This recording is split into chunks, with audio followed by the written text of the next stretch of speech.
గియాల పండగ పూట ఒక అన్న ఫోన్ చేసేసి అన్న నువ్వు చెప్పే మాటలు వింటుంటే విన సంబరంగా అనిపిస్తున్నది ఇక నోట ఒకసారి రైతన్నల గురించి ఒక మాట చెప్పన్నా అని చెప్పేసి అని అడిగిండు. ఏమని చెప్పాలా ఎట్లని చెప్పాలా? రైతంటే ఎవరు? వేసిన అంగి మాసిపోకుండా గట్టు మీద నుంచే చేన్ల కూలోళ్ళు పని చేస్తున్నారా లేదని చెప్పేసి చూసిపోయేటోడు రైత. వేసిన పంట ఏమైపోతుందో అని చెప్పేసి ఆరాటంతో రాత్రి పగళ్ళు కాపు కాసేటోడు రైత. జాబులు చేసేటోళ్లు పైసలు ఏడబెట్టాలో తెలక భూములు కొనుక్కొని భూసాములు అయిపోతుంటే ఎకరపు 2 ఎకరాల్లో చిన్న చిన్న రైతులు చింతలతో చితికిపోతున్నారు కాక.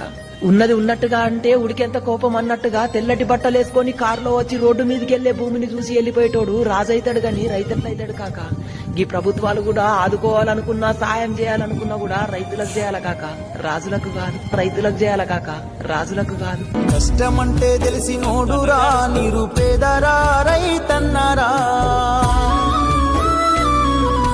కడుపు నింపే అన్నం మెతుకురా అన్నదాత